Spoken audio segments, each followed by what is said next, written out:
사실 많은 분들이 유전자란 얘기를 하도 많이 들으셔가지고 유전자가 좋다, 유전자가 나쁘다. 유전자와 우리의 건강과 이런 것들이 중요하게 연결돼 있다는 거는 알고 계시지만 정말 사소한 것까지 다 영향을 준다는 것까지는 모르시는 분들이 의외로 많으신 것 같아요. 그래서 오늘은 그 유전자에 대한 좀 더 디테일한 이야기들을 해보면 어떨까 생각합니다. 자, 오늘 주제인 유전자에 대해서 본격적인 토크를 나누기 전에 네, 주제와 관련해 가장 전문적인 지식을 갖고 계신 강연자를 모시고 짧지만 강렬한 강연을 통해 오늘의 주제에 대한 화두를 던지는 놀라운 5분 순서인데요. 자, 그럼 이쯤에서 세상에서 가장 발칙하고 독창적인 5분, 놀라운 5분, 오늘의 현자 모셔볼게요. 안녕하세요. 안녕하세요. 안녕하세요. 네, 저는 카이스트에서 인간 유전체학을 연구하고 있는 최정균이라고 합니다.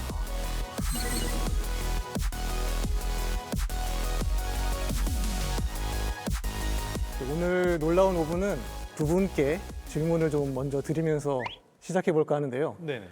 도경환 씨, 네네. 경환 씨는 아내분을 사랑하십니까? 사랑하죠. 엄청, 잠깐만. 아니, 오늘 이거 유전자 얘기인데 갑자기 시작부터 그렇게 애정. 그 경환 씨가 아내를 사랑하는 이유가 바로 유전자 때문이거든요. 어허. 그게 유전자 때문이라고요? 네. 이게 나는 유전자를 고려해가면서 사랑을 해본 적은 없고 그냥 그 사람 자체가 빛이 나서 사랑한 것 뿐인데 적외선이 나오죠. 그게 무슨 과학적 이유가 되는 거죠? 네, 이제 생리학적으로 볼 때는 사람의 유전자는 페로몬 같은 물질을 통해서 결혼하기 전에 좀 유전학적으로 차이가 나는 그런 상대에게 끌리게끔 또 만드는 역할을 합니다. 그러니까 같은 사람이라기보단 좀 다른 사람한테 네네네. 끌리는. 맞아. 오, 맞아. 맞아. 그래서 결혼이라는 게 어떻게 보면 자신의 유전자의 반을 가장 효율적인 상대와 거래를 통해서 전달할 수 있게 하는, 그러니까 결혼은 어떻게 보면 거래라고 볼 수 있는 거죠. 그럼 저는 지금 유전자 거래를 하고 있는 건가요? 생물학적으로는 그럴 것 같습니다. 두 분은 고모하고 이모 네. 중에 누구랑 더 친하세요?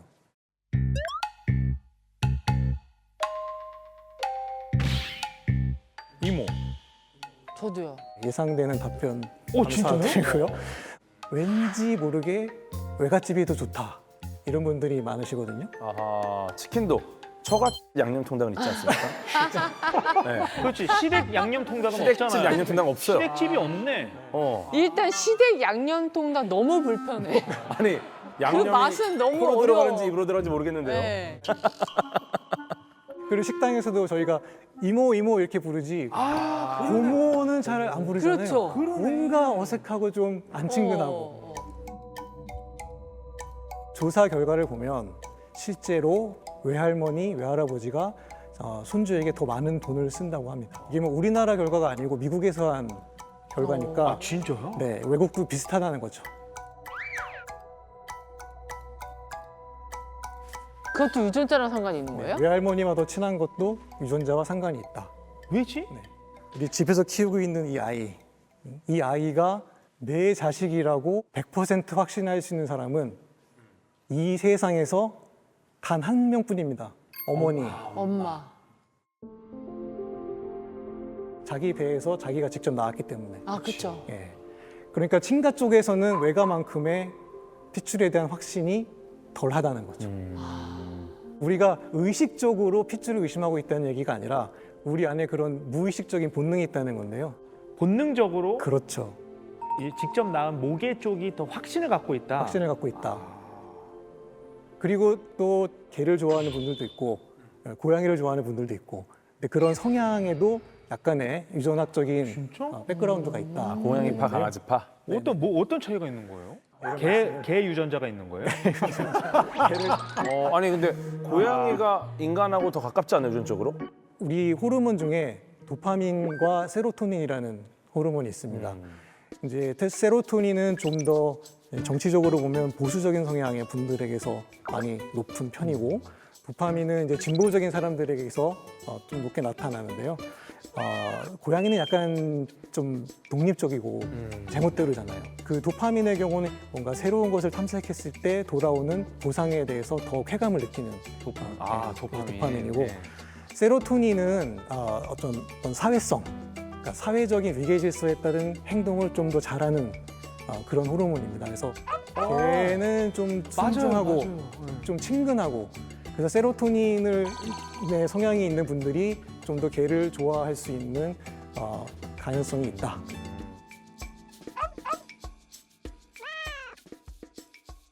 실제 이제 미국에서도 트럼프를 지지했던 주에서 고양이보다 반려견을 가진 경우가 많게 나타납니다. 야, 그런 조사 결과도 있구나. 많은 분들이 두 분처럼 유전자가 뭐 이런 것까지 결정해 이런 반문을 하실 수 있으실 것 같은데요. 리처드 도킨스가 쓴 이기적 유전자를 보면 인간은 유전자를 운반하는 생존 기계다 이런 표현을 하거든요. 그래서 사람들은 보통 내 몸속에 유전자가 있으니까 이게 내 유전자고 내가 주인이라고 생각을 하지만 사실 두뇌를 비롯해서 우리 몸의 모든 것은 유전자가 만들어낸 거죠. 그리고 어떤 학자들은 인간의 몸이란 것은 유전자가 한 번 쓰고 버리는 일회용품이다 이런 표현을 하기까지 합니다. 그래서 유전자는 자기 자신이 번식하는 것 말고는 관심이 없는 또 인간 세상은 유전자가 지배하고 있는 것일지도 모르겠습니다. 좀 더 자세한 얘기는 차차 나눠보도록 하겠습니다. 아이고. 저 같은 사람 입장에서는 진짜 좀 인정할 수가 없는 얘기였어요. 아니 배가 고프면 배고픈 주체가 나지. 내 아니라니까? 유전자가 배가 고픈 거예요. 그러면 유전자가 배가 고팠던 거예요. 그거를 대신 먹어주고 있었던 거예요. 아니 그럼 영화를 봐도 내가 영화를 보는 건데 내 유전자가 본 거야? 유전자가 즐거우려고 대신 봐준 거지. 여행을 가도 내가 여행을 간 건데. 아니니까 얘가 가고 싶어서 간 거라고. 아니 문과 선생님들 이게 맞는 얘기 같습니까? 유전자가 인생을 결정한다는 거에 좀 동의하기 어려워요, 저는. 실제로 그렇지 않은 사례가 있기 때문에 그런데 UC 얼바인의 제임스 펄론 교수라고 네. 이 사람이 신경과학자인데요. 네. 맨날 뇌를 찍다가 자기 뇌를 찍어본 거예요. 그런데 사이코패스 뇌랑 똑같이 생긴 거예요. 어머나. 집에 가서 엄마한테 물어봤더니 우리 조상 중에 진짜 연쇄살인마가 있다는 얘기를 들었어요. 그리고 나서 주변 사람들한테 물어보기 시작했어요. 그랬더니 너 좀 그래. 이런 반응이 나온 거죠. 실제로 공감 능력이 상당히 떨어지고 뭐 예를 들면 친구 결혼식이나 장례식 같은 거는 따분해서 잘 안 가고요. 그다음에 손자랑 게임을 하는데 할아버지들이 보통 적당히 해서 져주잖아요. 네. 반드시 이기고 이런 모습을 보이기도 했습니다. 아, 그런데 사이코패스가 되지는 않았죠. 네, 그건 그 어머니가 이 제임스 펄론 박사가 그렇게 성장할 수 있도록 도와줬기 때문이에요. 진짜 키우고 싶은 그런 행동들에 대해서만 강화를 해주고 그다음에 혼자 있을 때 그런 게 발현하기 쉬우니까 여러 명이 같이 모여서 운동도 많이 할 수 있게 만들어주고 이런 여러 가지 장치를 했었죠. 그러니까 유전자는 분명히 있었지만 그게 발현되지 않은 그렇지. 거고 그래서 인생을 무조건 결정한다 이렇게 말하기는 좀 어렵죠. 그렇죠. 뭔가 확실히 문과적으로 봤을 때 유전자가 있고 그 역할이 어느 정도 있음을 인정하지만 뭐 후천적으로 그 스위치를 끌 수도 있고 켤 수도 있고 요인들이 많다 이렇게 보시네요. 오히려 아까 그 전 사이코패스의 그 이야기에서 더 중요한 포인트는 결국 사이코패스가 되지 않았다는 것이 아니라 이 사람이 사이코패스가 되기 위한 사회성이 결여된 특성을 갖고 있었다는 게 더 중요하다고 생각해요. 그러니까 거기까지 유전자가 결정을 한 거죠. 그러니까 이 사람은 태어날 때부터 철저히 이과적으로. 상당히 사회성이 결여되어 있는 사람이었지만 그걸 깨닫고 뭔가 노력을 해서 사이코패스가 안 되려는 노력을 했다는 건데 그래서 안 됐다가 중요한 포인트가 아니고 사회성이 결여됐다는 것이 더 중요한 거죠. 저 번식 기계라는 표현은 이상하지만 저는 그냥 생명체 자체가 화학적으로 작동되는 기계라고 이야기하거든요. 그러니까 기계인 거는 그게 맞아요. 그 말 아니에요? 아니 어찌됐건 기계잖아요. 그 기계라는 표현 때문에 그런데 아 나 저 사람 아니 죄송해요. 저 사람이라니요. 아니 죄송해요. 아무리 마음에 안 들어도 저 사람이라니요. 실제로 우리 인간도 물질이잖아요. 우리 몸도 물질이에요. 던지면 떨어지고 불태우면 불에 타고 때리면 뭐 어디가 왜 그래? 망가지고 자꾸 말한. 그러니까 이 모든 물질을 만들어내는 정보가 유전자에 있는 이상 유전자는 사실상 거의 많은 것들을 결정을 한다. 아무튼 이 모든 일이 지금 최정빈 교수님 때문에 벌어졌어요. 너무 말씀을 좀 폭탄 발언을 던지셔가지고. 제가 수습을 한번 해보겠습니다. 제가 생각하기에는 인간의 그 의지라는 것이 세 가지가 있을 것 같습니다. 유전자의 종속된 의지와 유전자와 독립적인 의지, 그리고 유전자에 반항하는 의지. 이렇게 세 가지가 있을 것 같아요. 그래서 종속된 의지라는 거는 나는 꼭 결혼을 하겠어. 이 남자와 결혼하겠어? 혹은 이 여자와 결혼하겠어? 이런 것들은 분명히 유전자의 영향을 받았을 겁니다. 그리고 이제 내가 뭘 먹고 싶다. 당연히 내가 살아야 되니까 먹고 싶다는 것도 유전자의 종속된 의지죠. 근데 유전자로부터 독립된 의지는 먹고 싶은데 내가 짜장면을 먹을까, 짬뽕을 먹을까? 유전자 입장에서는 어느 걸 먹어도 상관없거든요. 그 다음에 이제 유전자에 반항하는 의지는 아까 말씀하신 그런 사이코패스적인 기질이 있지만 이것을 어떤 교육과 노력으로 대항하는 거죠. 교수님, 공부 잘하는 유전자 따로 있고 못하는 유전자 따로 있죠? 불행하게도 그럴 것 같습니다. 이거 있죠. 외국어 잘하는 유전자 있고 못하는 유전자 네, 있죠? 있을 수 있습니다. 그러니까 이래 모든 게 유전자야. 아니, 너무 저 상담하지 아니, 마시고요. 진짜로 아니 모든 게 이제 끝났어. 상담하고 싶은 거 아니잖아요. 결론은 났고 그냥 허무주의에 빠지면 돼 다들. 다들 허무주의자가 되면 영세주의. 돼. 허무주의 유전자가 어. 있는 거 아니에요? 그것도 유전자라고? 하지 마.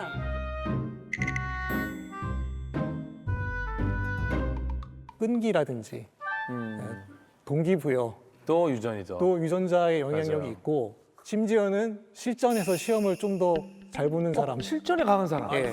그것도 유전자예요? 그것에 대한 연구도 있습니다. 운빨 아니에요, 그건? 뇌에서의 어떤 회로와 연관을 짓고 있는데요. 평소에는 공부를 상당히 잘하는데 시험 보면 조금 더 틀리는 애들 안 되는 예. 원래 실력보다 안 원래 나오는 실력보다 안 친구도 되는 애들도 있어요. 있고 원래 실력보다 좀 더 잘하는 애들이 있거든요. 아니 저는 오히려 이렇게 얘기해 주시는 게 고마워요. 게임 끝난 거야. 왜냐면 노력하면 할 수 있다 뭐 이런 소리 하는 사람들 있지? 제일 싫어. 그 애들한테 뭐라 할 게 아니네요. 너는 왜 공부를 남들보다 2배를 절대 뭐라 했는데 할게 성적이 안 나오냐? 어허. 내가 그것밖에 안 되는 그걸 준 거네요, 그러면? 그렇죠. 스스로 탓해야죠. 이 유전자라는 게 우리가 쉽게 볼 그게 아니네요, 진짜. 그러니까 아니 그렇게 안 봤는데 진짜 너무 자기 중심적이고 이기적이네. 그러니까 그래서 이기적인 유전자. 유전자라는 책이 있고. 맞아요. 리차드 도킨스의 책이죠. 이기적 유전자. 너무 유명한 책인데 정말 유전자는 아주 이기적입니다. 정말 뭐 어떤 뭐 다정한 부분이 아예 없어요. 뭐 어떤 의식, 심리 이런 것도 없고 그냥 염기 서열 그 자체로만 존재를 하는 거죠. 목적은 단 하나. 나를 퍼뜨려야 된다. 유전자가 이기적이라고 좀 이제 이상하게 느껴지는 표현일 수도 있어요. 근데 저것은 아마 가장 당연한 것 같은 것에 대한 질문에 대한 답을 줄 수 있는데 예를 들어서 왜 우리는 자기 아들과 딸을 사랑하고 이뻐하고 그 아들과 딸을 위해서 그러니까 아이를 위해서 희생할까요? 나와 다른 개체잖아요. 나랑 아무 상관이 없는 개체인데 내가 왜 나왔으니까. 내 그러니까 새끼니까. 나왔다는 게 왜 중요해요? 아니 교수님 안 중요하세요? 자, 그러니까 혼자 사세요? 그게 아니라 그러니까 이게 중요한 질문이에요. 과학에서 그러니까 정말 태양이 돌고 있을까? 이제 이런 질문을 하는 거잖아요. 네. 왜 땅은 평평한데 평평한 것 같은데 왜 둥글까? 그러니까 왜 우리 인간은 자식을 사랑할까? 이거에 대한 답은 원래 없어요. 그냥 원래 그런 거 아니야? 근데 그게 아니라 왜 사랑하냐면은 유전자가 절반 들어 있으니까.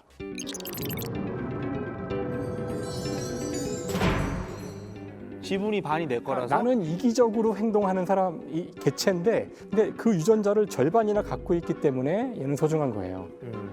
그 이유 때문에 내가 자식을 사랑한다는 거죠. 그러니까 인간은 왜 자식을 사랑하는지를 설명하는 이론이에요.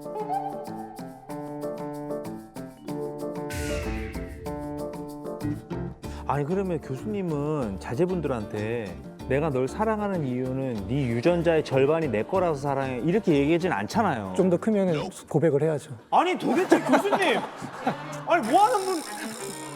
조금만 더 크면 그렇게 얘기를 한다니요. 사이코패스 유전자가 있겠는데요. 죄송한데요. 교수님 좀 바꾸고 갈게요. 저쪽 저기 서울대학교 쪽으로 한 번만. 그러니까 카이스트 교수님이 이렇게 시크하게 솔직하게 대답하실 거라고는. 제 유전자가 방금 저한테 지금 명령을 계속 내리고 있거든요. 뭐라고, 집에 가라고요? 우리가 증명해야 할 가설이 또 있다고 네. 말을 하라네요. 보통 과학자들이 실험하고 관찰하고 그러면서 가설을 증명을 하잖아요. 근데 놀라운 증명에서는 우리끼리 그냥 편안하게 수다 떨다가 가설을 증명을 해야 됩니다. 와.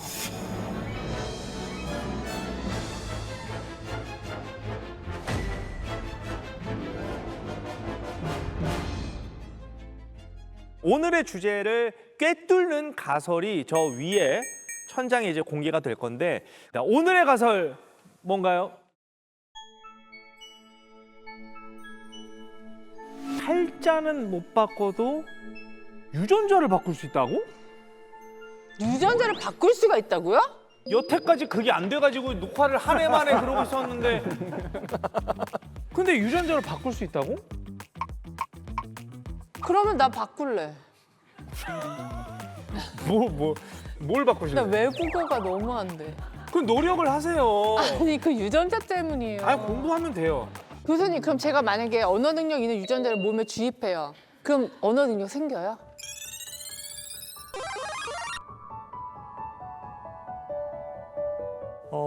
뇌세포를 다 바꿔야 되니까 뇌세포를 다 바꿔야 되니까 주입을 좀 많이 해야 될 것 같습니다.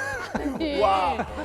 너무 독하시다 멘트가. 뇌세포를 다 긁어내고 다른 사람 아니에요? 다 긁어내고 일단 그럼 다른 사람인 것 같은데. 다 긁어내고 일단. 그 사실 되게 꽃미남이신데 너무 해맑게 웃으면서 말씀을 하시니까 너무 당혹스럽네요.